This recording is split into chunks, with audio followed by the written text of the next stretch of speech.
El hombre intenta jugar a ser Dios, a controlar el clima y usarlo como arma. Relámpagos, lluvias torrenciales y huracanes apuntados hacia el enemigo. La mejor guerra es aquella donde no tienes que hacer ni un disparo y nadie sabe que iniciaste el combate. ¿Es posible que hayan ocurrido ya ataques usando armas climáticas? Algunos creen que el Katrina fue la muestra más potente de la guerra climatológica. Pero, ¿cómo pasamos de comprender el clima extremo a obligarlo a seguir nuestras órdenes? Terremotos y olas enormes se convertirán en la guerra del futuro.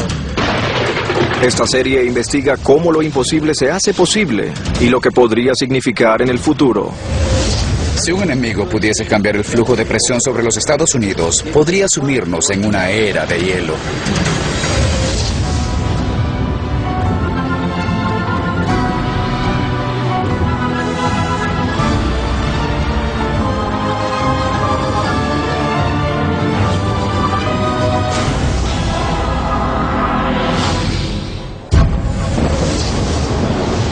...11 de julio de 2008... La investigadora de relámpagos Elisa Isbeth trabaja en un búnker subterráneo en la cima de las montañas Magdalena, al oeste de Socorro, Nuevo México. Estoy en un salón subterráneo. El techo está al nivel de la cima de la montaña. Su misión: generar y dirigir relámpagos a un blanco de su elección. La meta de estos experimentos de generación de relámpagos es intentar averiguar qué inicia un relámpago. Hay mucho que no comprendemos sobre los relámpagos y una de las mayores preguntas es cómo se inicia, cuál es el proceso que los genera. Entendemos mucho sobre lo que ocurre durante el relámpago, pero cómo se inicia es aún un completo misterio. Los relámpagos se producen en las tormentas eléctricas cuando las partículas líquidas de hielo chocan, creando grandes campos eléctricos en las nubes. Pero lo que los desata es un misterio. El experimento de Elisa no puede ser grabado en video. Está en una cámara protectora subterránea, escudada por capas de roca. Sobre ella se encuentra un cohete que lanzará hacia las nubes de tormenta. Está unido a un cable de 1,5 kilómetros anclado al suelo. Al juntarse las nubes de tormenta, Elisa se convertirá en el blanco. Intentamos interceptar un relámpago que de todos modos ocurrirá. Observamos los monitores para asegurarnos de que las condiciones en las nubes sean adecuadas para que golpee un rayo cerca de aquí. Y luego debemos lanzar el cohete para que ese rayo decida golpear el cohete y llegue a nuestros instrumentos en lugar de caer en algún otro lugar cercano.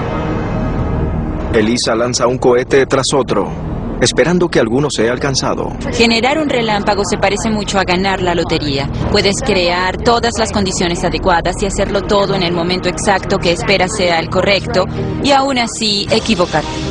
Finalmente, a las 3:23 p.m., en el sexto lanzamiento, sucede. Estas son imágenes reales. El relámpago golpea el cohete. Millones de voltios de electricidad pulsan a través del cable hasta un blanco en tierra que mide los datos. En el video, cuando aparece el relámpago, puedes ver un segmento recto brillante, y ese segmento brillante es el cable de mi cohete.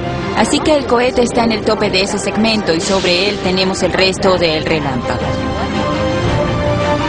Ahora, imaginen que esto fuese un campo de batalla y ese blanco fuese un tanque enemigo. Podría enviarse un cohete sobre ese tanque con un cable colgante que podría dirigir un relámpago hacia él. Elisa realiza investigaciones sobre relámpagos para el Instituto de Minería de Nuevo México y el Laboratorio de Tecnología Lange-Moore, sin relación con aplicaciones militares. Pero una vez que sepamos cómo generar un relámpago, convertirlo en arma podría no estar lejos. Un relámpago sería un arma devastadora si la llevásemos a un campo de batalla moderno. Es uno de los fenómenos naturales más mortales conocidos por el hombre. Un solo relámpago puede extenderse por más de 8 kilómetros y alcanzar casi 28.000 grados Celsius, el equivalente a 5 soles. Por una parte, ciertamente podría matar a un gran número de soldados, pero mucho más importante, podría crear cortocircuitos en los sensibles sistemas electrónicos que están en el corazón de muchas armas modernas. Un relámpago podría destruir sistemas de radar, volver inoperantes los sistemas de guía e interferir con los programas de computación. Es difícil imaginar un arma climática más genial que el poder arrojar relámpagos a tus enemigos. así como Zeus. Hay importantes barreras que superar para convertir en armas los relámpagos, las lluvias torrenciales e incluso los huracanes. Es Imposible ha creado una lista. 1. El agresor debe ser capaz de crear el clima donde y cuando sea necesario. 2. Debe haber un modo de apuntar el arma, como apuntar un relámpago a una instalación enemiga. Y 3. La tecnología tendría que ser negable con credibilidad, lo que significa que no mostraría huellas de quién haya lanzado el ataque. En el laboratorio de relámpagos de Nevada, Greg Ley también intenta averiguar qué genera un relámpago. Y está creando sus propios relámpagos para averiguarlo. Su equipo de oficina, 2 enormes bobinas Tesla que generan 19 millones de voltios de electricidad y temperaturas de 6.000 grados Celsius. Ley construyó el laboratorio para estudiar los efectos de los relámpagos en los aviones, casas y vehículos, con la esperanza de hallar un modo de hacerlos más seguros en las tormentas eléctricas. El relámpago es una descarga eléctrica desde una nube hasta la Tierra. Cuando las nubes acumulan un voltaje en particular de 100 a 300 millones de voltios, algún mecanismo inicia una descarga que viaja desde la nube hasta la Tierra. Es una tremenda cantidad de energía instantánea. Un solo relámpago probablemente podría alimentar al oeste de los Estados Unidos, pero solo por una fracción de segundo. El laboratorio de relámpagos de Nevada es un esfuerzo por reproducir y estudiar las anomalías eléctricas que ocurren a gran escala. Nuestra meta es recrear unos 100 metros de un verdadero relámpago. Ley demostrará ahora el poder de su máquina. Cada vez que la enciende, espera acercarse más a la comprensión de la furia indomable del relámpago. Es totalmente segura en tanto te pares en el lugar correcto. Si haces algo mal, podría ser muy grave. Al encender las bobinas, la presión de 19 millones de voltios se acumula lentamente en el aire, igual que un relámpago en una nube. Imaginen una bujía que suministra la carga eléctrica para encender el motor de un auto. Las partículas cargadas en el aire chocan entre sí, creando una chispa, y de allí surge un relámpago. Este experimento es un modelo a pequeña escala de lo que ocurre naturalmente en el exterior y produce un relámpago de 6 metros. Ley está construyendo un laboratorio donde algún día podrá generar relámpagos 10 veces más grandes.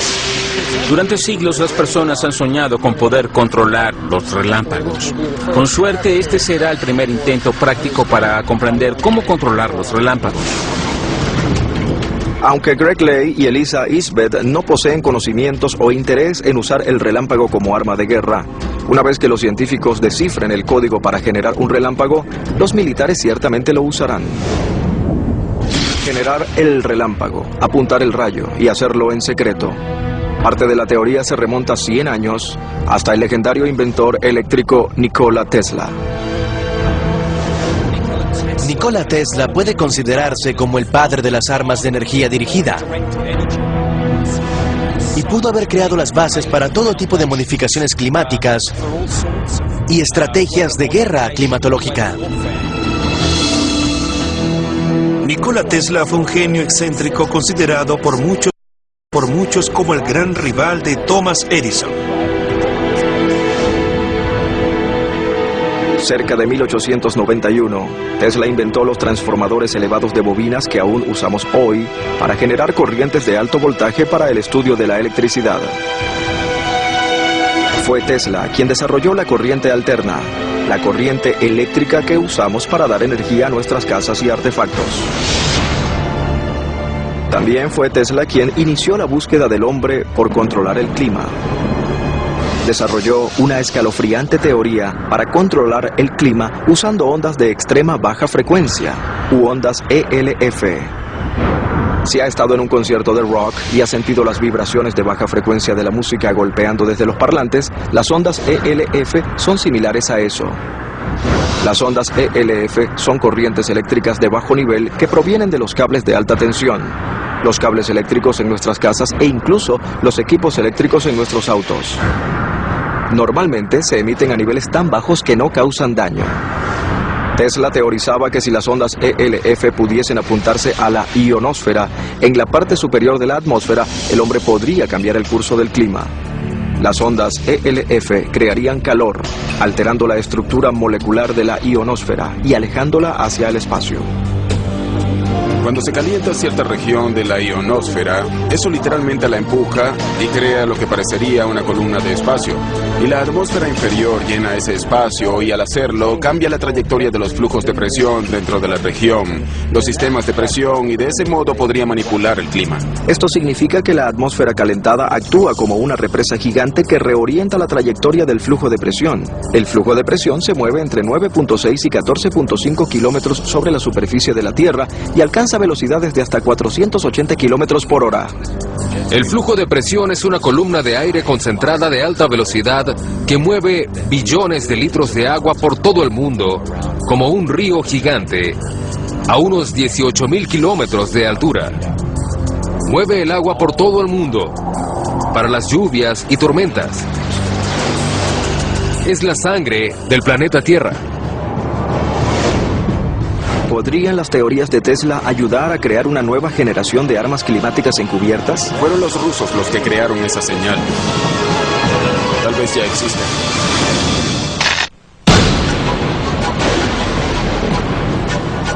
¿Han sido ya los Estados Unidos atacados por un arma climática? Julio de 1976.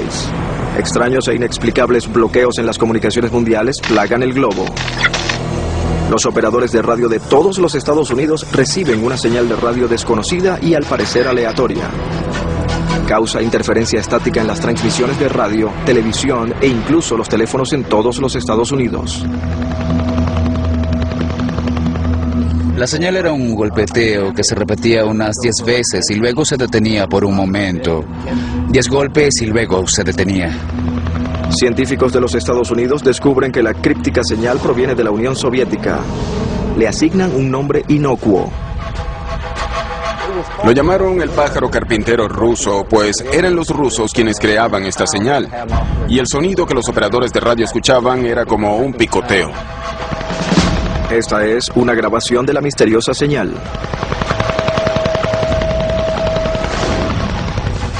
Fotografías satelitales revelan que los rusos han construido en secreto un gigantesco transmisor de radio y están transmitiendo ondas de extrema baja frecuencia, conocidas como ondas ELF, hacia la atmósfera sobre los Estados Unidos. Los rusos continuarían transmitiendo esta señal al menos hasta 1989, la última vez que fue detectada. ¿Pero por qué? El modo en que funcionaba el pájaro carpintero era que tenían un gran radar que enviaba millones de vatios de energía en forma de radiofrecuencia. Y ese sonido era cada vez que se enviaba un pulso. Y en cada uno de esos pulsos había una tremenda cantidad de energía.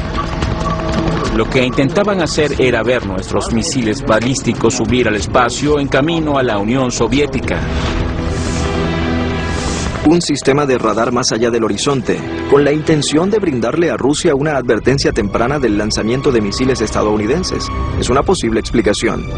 Pero otros investigadores de todo el mundo ahora sospechan que se trataba de algo más siniestro. En el momento en que apareció esta señal estaban ocurriendo cosas muy extrañas. En 1982, un reporte del investigador del Pentágono, El Ponte, dice que la señal del pájaro carpintero ruso estaba de hecho creando capas de ionización artificial en la atmósfera superior, lo que significa que pudo haber estado desviando el flujo de presión y alterando los patrones globales del viento, justo como había teorizado Nikola Tesla casi 100 años antes. Se ha investigado mucho en los laboratorios militares para averiguar lo que puede hacerse al evitar ondas de radio a la atmósfera y cambiar la dinámica en ella. Y algunos de esos estudios indican que puede desviarse el flujo de presión y por tanto inducir condiciones climáticas. ¿Fue el pájaro carpintero otra arma de la Guerra Fría dirigida contra los Estados Unidos? Resulta que mientras el pájaro carpintero estuvo en operación, algo muy extraño comenzó a suceder. Desde 1987 hasta 1992, California experimentó la sequía más severa en la historia del estado. Las cosechas y el ganado morían. El precio de la comida se elevó. Las personas estaban aterradas, los científicos estaban confundidos. Crecí en el norte de California y recuerdo muy bien esa sequía. Recuerdo cuán asustadas estaban las personas por la sequía, por la baja humedad y por lo fácil que se iniciaban los incendios. Era aterrador. Algunos investigadores creen que la causa de la sequía de California fue un misterioso sistema estancado de alta presión a 1.300 kilómetros de la costa del estado que bloqueaba el flujo usual de aire húmedo del Pacífico hacia la costa, una anomalía atmosférica extremadamente inusual. Este es el flujo de presión a principios de los años 80. Los vientos de gran altitud empujan suavemente la humedad hacia la costa suroeste de los Estados Unidos. Las flechas indican que el viento sopla en dirección al este.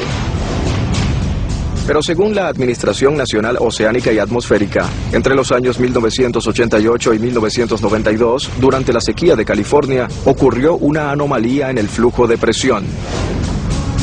Los vientos parecieron cambiar de dirección, soplando de este a oeste en lugar de al contrario, indicando que el flujo de presión proveniente del oeste de pronto era mucho más débil de lo normal, causando una sequía. En 1995, el flujo de presión volvió a la normalidad. Los soviéticos negaron estar involucrados en la guerra climatológica. Sin embargo, los creyentes piensan que esa negación no es sorprendente. De hecho, es lo esperado. Uno de los elementos significativos de la guerra climatológica es poder negarla con credibilidad. Puedes atribuírselo a cualquiera, pues no sabes si se trata solo del clima o si está siendo objeto de una aplicación militar más siniestra. Si puedes hacer que la naturaleza haga el trabajo por ti, puedes lanzar guerras encubiertas por las que nuestro país y muchos otros son famosos y aún así poder negarlas creíblemente. Los expertos en clima de la NOAA y del Servicio Meteorológico Nacional no pueden explicar por qué ocurrió la anomalía en el flujo de presión. Tal vez todo sea parte de los impredecibles altibajos de la madre naturaleza. Sin embargo, no es coincidencia que los Estados Unidos comenzaran a construir su propio grupo de misteriosas antenas en febrero de 1992. Están ubicadas en Gacona, Alaska. El proyecto es llamado HAARP. Es el proyecto de investigación aural activo de alta frecuencia. Originalmente fue un esfuerzo conjunto de la Fuerza Aérea y la Marina en cooperación con varias instituciones académicas. Es la mayor estación de transmisión de radio del mundo, pero no está diseñada para transmitir para oídos humanos. Usa una capacidad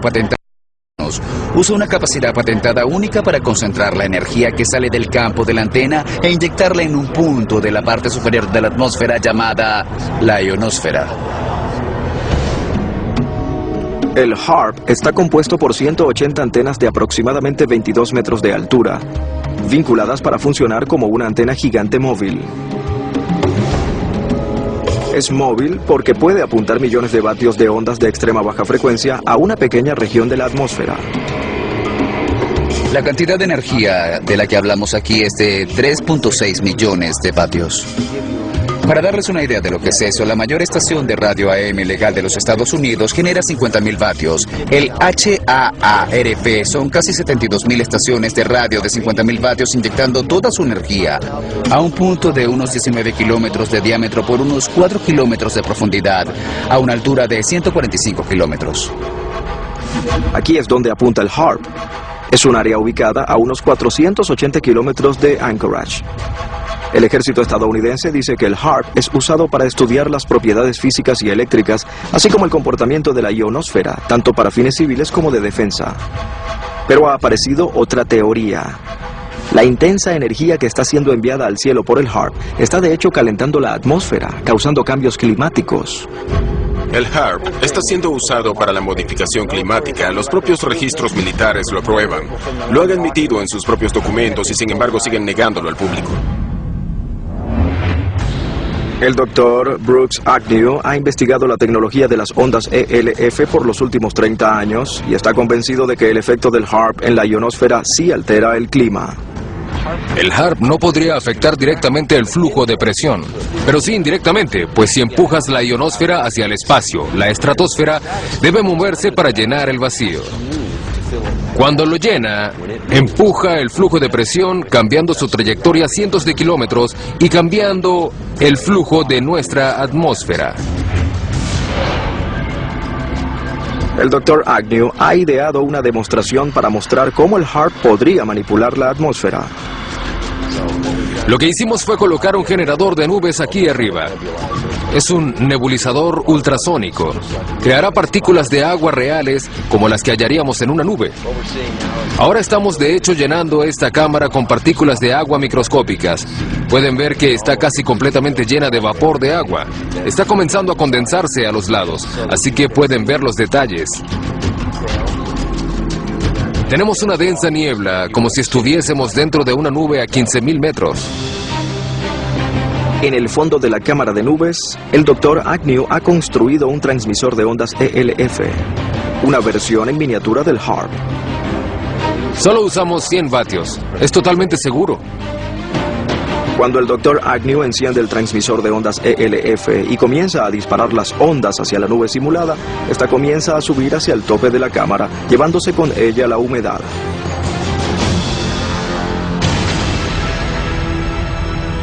Si bajas lo suficiente, puedes ver una capa clara sobre la antena.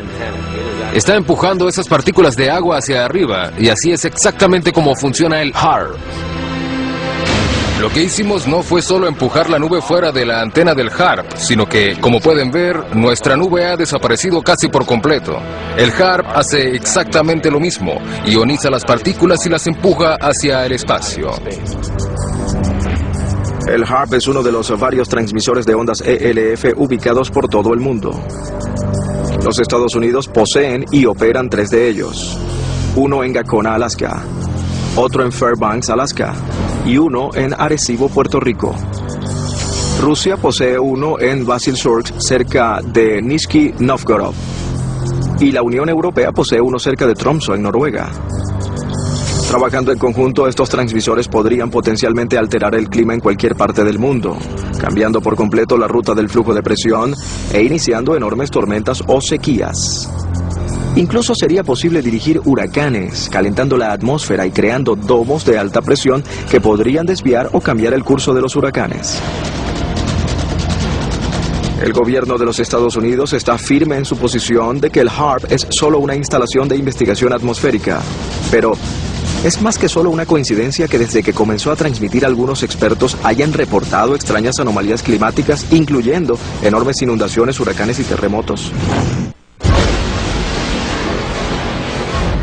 El HAARP comenzó a transmitir en 1994 y la construcción continuó hasta 2007. Se dice que hay un total de 5 calentadores de la ionosfera conocidos, incluyendo el HAARP, actualmente en el mundo. Posiblemente haya otros 20 calentadores de la ionosfera en existencia en todo el mundo.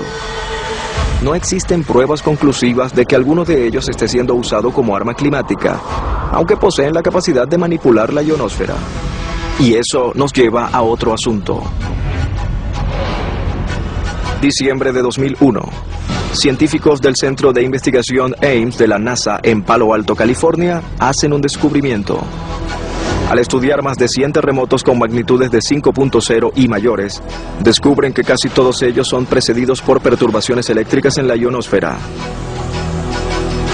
¿Podría estar relacionado con el HAARP o alguna instalación similar? Decir que el HAARP puede excitar artificialmente la ionosfera para crear un terremoto es algo que me alarma.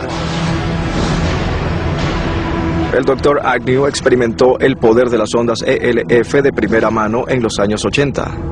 Fue contratado por una compañía eléctrica para localizar petróleo y gas usando el mismo tipo de ondas ELF a frecuencias mucho más bajas para realizar la búsqueda. Es un proceso llamado tomografía terrestre.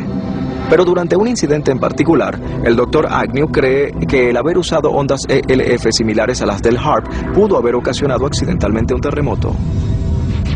Fue en la primavera de 1987. Llegamos a Roseburg, Oregon, para usar nuestra tecnología ELF para buscar petróleo y gas.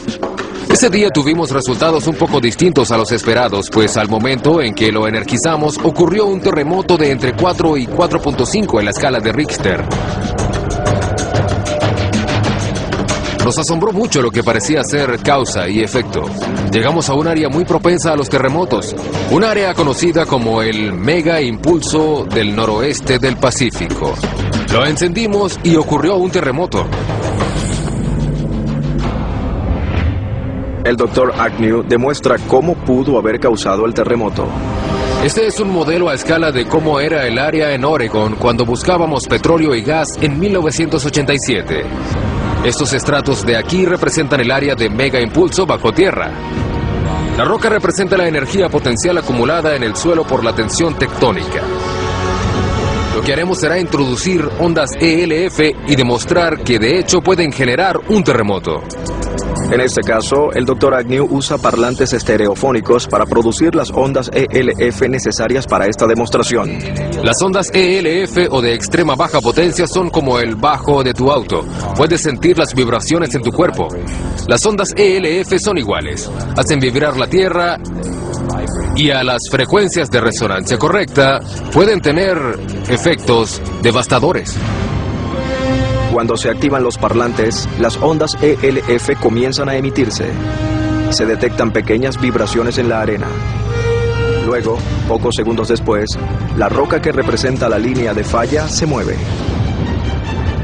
Como pueden ver, en pocos segundos la frecuencia resonante se acumuló en el modelo y liberó la energía potencial en la roca.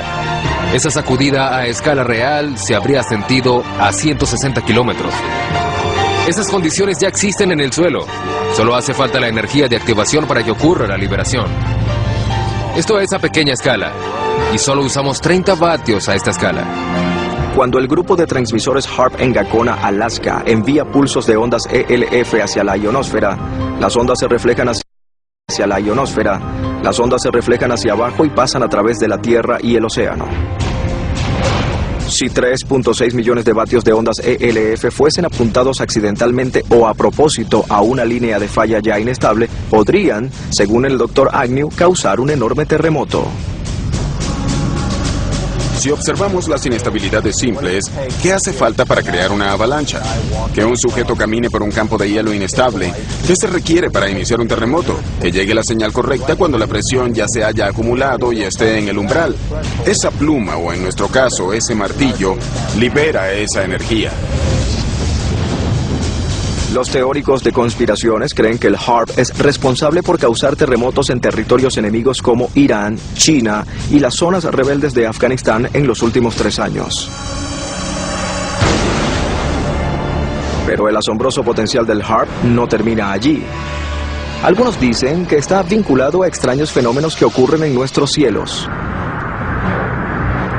En años recientes, peculiares formaciones de nubes han estado apareciendo en los cielos de todo el mundo, con creciente frecuencia. Creo que la mayoría de nosotros en los Estados Unidos nos hemos preguntado por esas nubes que cruzan el cielo en patrones cuadriculados, filas paralelas y las ahora familiares X. Y muchos nos hemos preguntado, ¿qué son? Aunque es solo especulación, algunos investigadores sugieren que esas extrañas formaciones nubosas son otro agente de la guerra climatológica. Al principio parecen ser simples estelas provenientes de los aviones jet que vuelan a gran altura. Pero estas estelas se quedan en el cielo por muchas horas, algunas incluso todo un día, formando una nube artificial que algunos investigadores llaman estela química. Las estelas químicas son esparcidas deliberadamente por aviones cisterna de la Fuerza Aérea de los Estados Unidos, que dispersan químicos en la atmósfera. Will Thomas ha escrito un libro sobre las estelas químicas. Desde finales de la década de los 90, ha trabajado de cerca con otro periodista investigando estos extraños patrones que aparecen en el cielo. Tuvimos a un representante de la FAA, de hecho, un alto oficial del gobierno, una persona que terminamos por llamar Cielo Profundo, que confirmó la verdad detrás de las estelas químicas.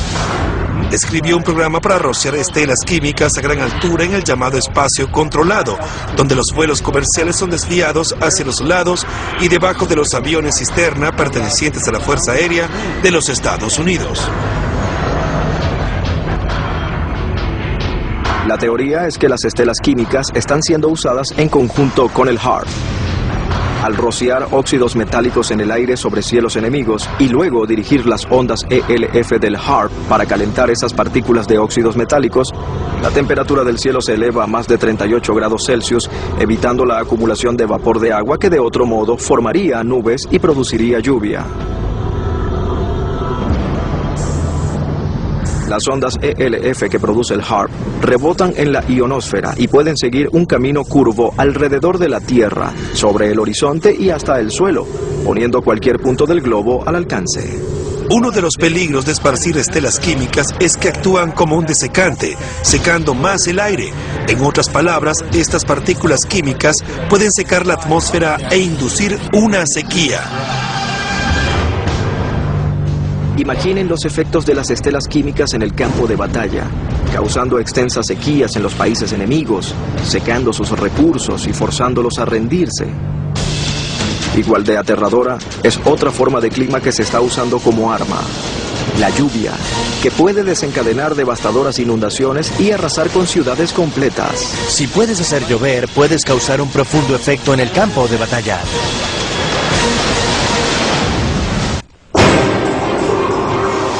Uno de los elementos críticos para iniciar una batalla climatológica es el poder controlar la lluvia y desatar inundaciones. El ejército ha tenido gran interés en el clima, básicamente desde el principio. Ha habido varias ocasiones en que los militares han tenido éxito al desarrollar tecnologías para usar el clima. En la historia, existe un escalofriante ejemplo de una inundación que pudo haber sido desatada accidentalmente por un arma climática. 15 de agosto de 1952. Cerca del pequeño pueblo de Lynmouth, Inglaterra, se desata una enorme tormenta. El río se desborda. Decenas mueren. Se estima que en un periodo de 24 horas cayó 250 veces la cantidad de lluvia que normalmente caía en todo un mes.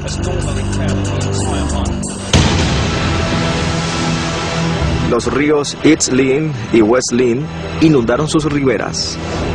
Según la BBC, 90 millones de toneladas de agua entraron en el pueblo de Lynmouth. Murieron 35 personas.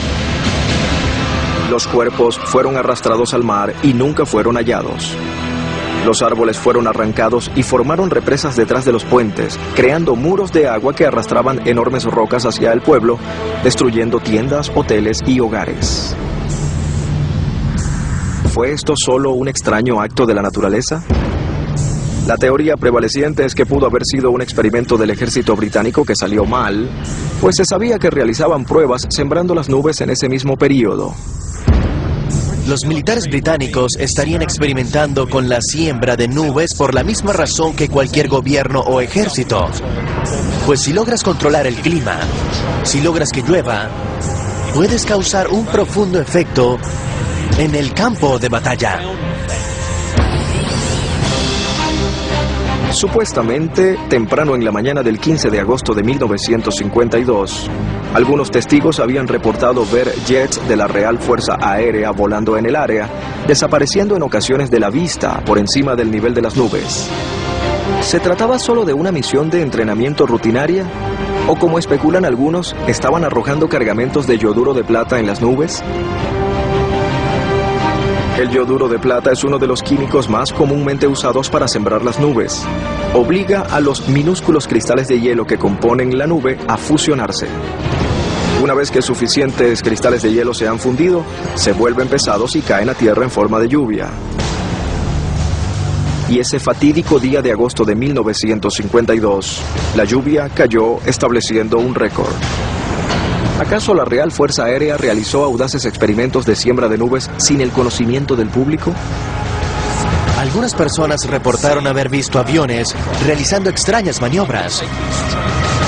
Y después se dijo que era un experimento de nombre código Operación Cúmulo, que de hecho era un intento de modificar el clima.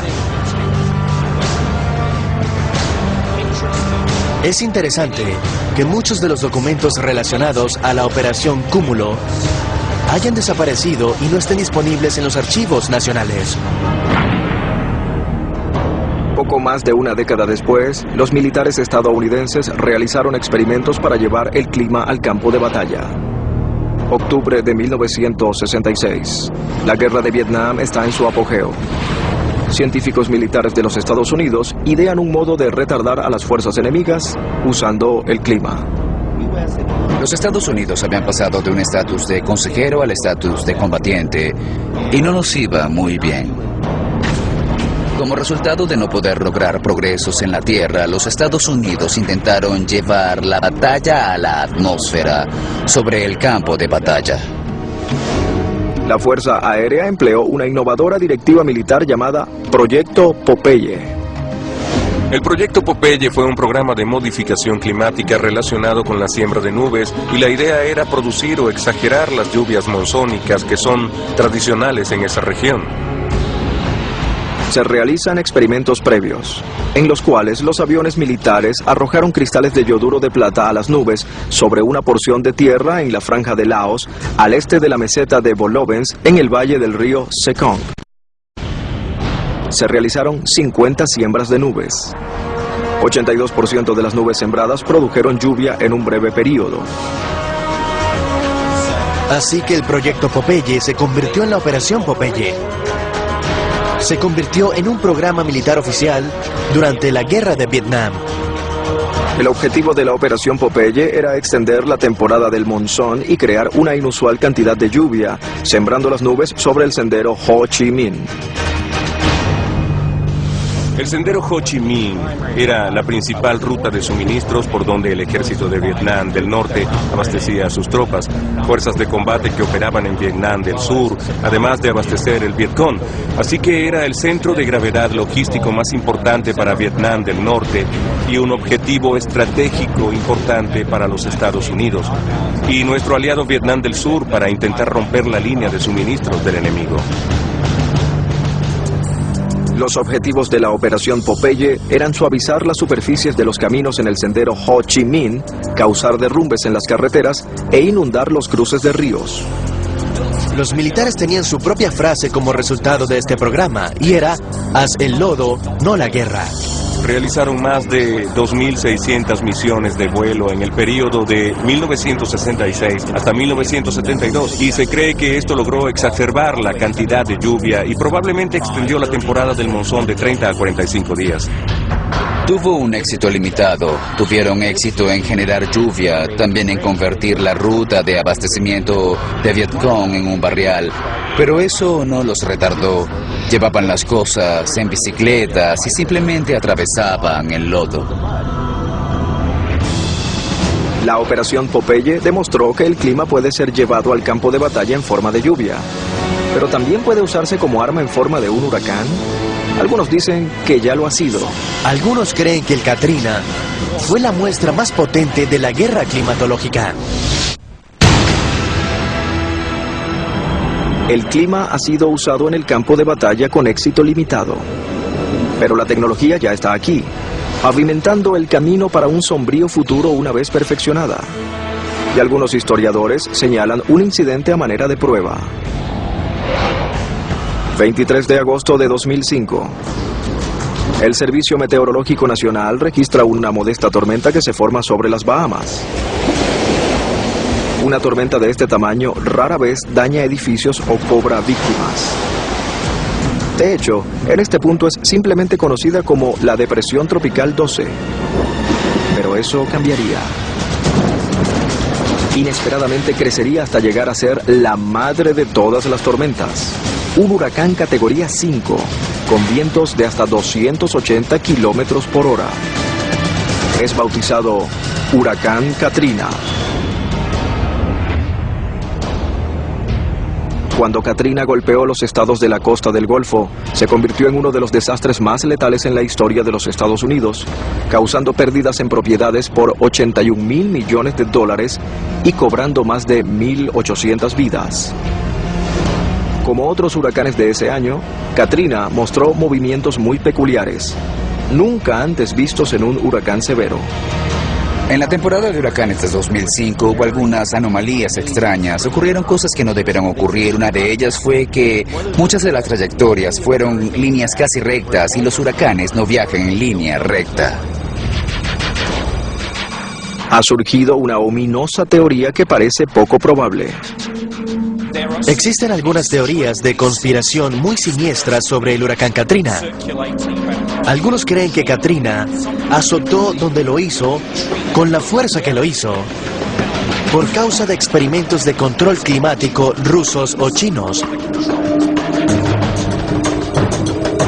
Justo antes de llegar a la costa, Katrina realizó un giro abrupto de 90 grados a la izquierda y se dirigió a la playa, a una distancia sustancial antes de entrar a la costa. Así que tenemos especulaciones que dicen que nuestros enemigos nos arrojaban huracanes que nos bombardeaban con el clima. Hasta ahora no existen pruebas conclusivas de tal conspiración. La mayoría atribuye la ruta de Katrina a los caprichos de un huracán, pero ilustra el potencial de un arma así. El controlar y dirigir huracanes te da un poder al menos equivalente al de las armas nucleares. Un huracán podría ser la mayor arma de guerra. Al año siguiente de Katrina, sucedió algo extraño. Según el Servicio Meteorológico Nacional, ningún huracán llegó a tierra en 2006. ¿Podrían los militares estadounidenses estar usando el HAARP para defenderse de ataques de huracanes? Una zona irregular de alta presión sobre el sureste de los Estados Unidos apunta a esa conclusión, según Jerry Smith. Este domo de alta presión no había existido nunca antes. Nunca antes habíamos visto un domo de alta presión estacionado sobre el sureste de los Estados Unidos durante toda una temporada de huracanes. Nunca antes había ocurrido y ahora había ocurrido por 3 años seguidos. Este domo de alta presión funciona como las bandas de goma de una máquina de pinball. Todos los huracanes golpeaban la banda y rebotaban de forma segura hacia el mar. La fecha coincide con la finalización del HAARP y creo que el que ese domo estuviese en operación es muy revelador. Los meteorólogos dicen que el área de alta presión es solo una anomalía climática, una de las muchas que ocurren en la naturaleza. Pero su intensidad confunde a muchos meteorólogos. ¿Es el mismo tipo de sistema de alta presión fabricado que los expertos creen que flotó sobre California entre 1988 y 1992? Hoy, las naciones aún niegan estar convirtiendo el clima en arma, pero hay pistas de lo contrario. Este reporte de la Fuerza Aérea de los Estados Unidos claramente describe el deseo del ejército de explotar y manipular el clima con propósitos de guerra para finales del 2025. Según una de las frases más perturbadoras de este reporte, citamos: la modificación del clima es un multiplicador de fuerza con un enorme poder que podría ser explotado en todo el espectro de las acciones de guerra. El reporte 2025 sobre el clima fue básicamente un análisis militar sobre lo que podríamos hacer, ya fuese crear lluvia o condiciones de sequía. La idea era que para 2025 seríamos capaces de manipular casi todos los aspectos del clima. Dice expresamente cómo y por qué la Fuerza Aérea de los Estados Unidos debe controlar el clima. ¿Cuáles tecnologías serán necesarias para librar las guerras futuras usando el clima como arma? El fundamento para esto es que en realidad la mejor guerra es aquella en la que no tienes que hacer ni un disparo y nadie sabe nunca que iniciaste el combate. Y esto es lo que la guerra climatológica le ofrece a los militares de todo el mundo. Con la fecha tope de 2025 acercándose rápidamente, el futuro de la guerra climatológica es motivo de preocupación. El peor escenario es que sistemas de armas satelitales alteren por completo el clima de la Tierra. Podría llover en el desierto y podríamos tener una ola de calor en el Ártico. Si un enemigo pudiese cambiar el flujo de presión sobre los Estados Unidos, podría sumirnos en una era de hielo. Dentro de 50 años, la manipulación geofísica del planeta podría ser el arma de guerra. Donde no haya bombas y balas, habrá terremotos, tsunamis y manipulación de los sistemas climáticos. Esa será la guerra del futuro. Cuando hablamos de guerra climatológica, hablamos sobre tecnología mortal. Esto no tiene nada que ver con mejorar la vida. El objetivo de la guerra climatológica es la catastrófica destrucción del ambiente y una horrible pérdida de vidas. En el futuro, quien controle el clima probablemente controlará la Tierra.